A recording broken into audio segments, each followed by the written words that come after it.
doesn't it sound funny that your company, you are in that space? I'm talking about the actual players, for example, retail companies, and there is third party who has all the data available in the market, but you yourself don't have your company's data, which is kind of tricky, right? Yeah, And people didn't value it much. They would just give it away. In hmm, fact, if I remember correctly, uh, you know, we today everybody knows about data warehousing technology. hmm, I don't know if people know this, that data warehousing technology was initially developed at Nielsen okay. because they were the one of the few companies that had huge databases.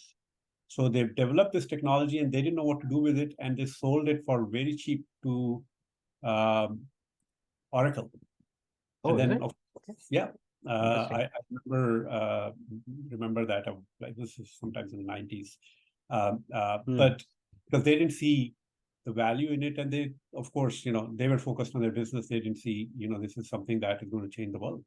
Yeah. So yes, there was, not a good understanding at that time, and it's very difficult to figure out what the future is going to be. And I think Oracle, of course, then built up a huge company around that, and Yeah. plus a lot of other things that they had as well. So yeah. Yeah, in fact, it is, you're talking about that era where the processing powers were not that high. So even if you have volumes of data, what to do with it? How will it actually get converted into something meaningful? Versus Right. today, it's very It different. used to be, I remember I did one of the first segmentations, customer segmentations in retail, Mhm. uh, way back. I think this is like 1996 or so, for Sears, which was one of the Hmm. largest, probably the largest retailer at that time in the US or in the world, probably. And it took us so much time to just pull the data together and create customer level records so that Hmm. we could run that segmentation. And once we did that, of course, there was tremendous amount of value that came out of it because the organization had never seen their customers in that particular way. But I remember it was not an easy. We actually brought in a server, set it up, and we basically pulled flat files from different databases, and they were in the process of setting up their relational database at that time. Yeah, and just created a sample set and ran analysis on that and did a lot of different things on that. Yeah, so we've come a long, long, long way from that. Definitely. Yeah, pretty cool tech. And nowadays, insights at your fingertip, right?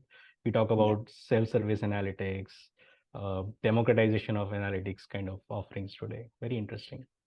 So you started Absolute Data in 2001, right? And then obviously the initial years went by, and then came 2008 Lehman crisis, the financial turmoil.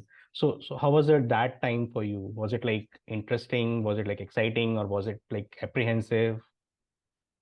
It's a interesting question that you're asking because I remember kind of reminiscing about this particular time just maybe like 3 weeks back. Wow. Okay. So, and the reason for that was that I think in the 20 years or so that we ran Absolute Data, those 2 years were the happiest years in some ways because, and I'll tell you why.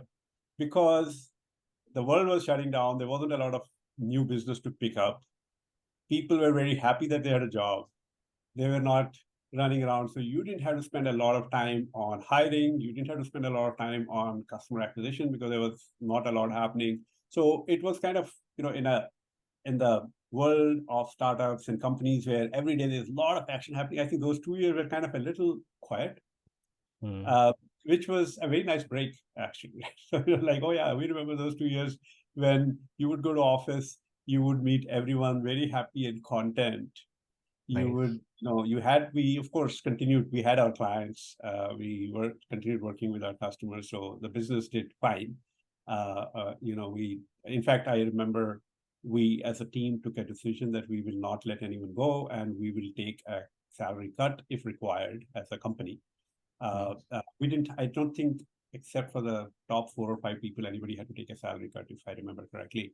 Um, but it was not that bad a time. I think it was more of a thing, where nothing much can be done. So let's just kind of go at an easy pace right now till things pick up again. So and part of it probably is Fortunately, our customers didn't reduce their business, did not get impacted tremendously in a bad way.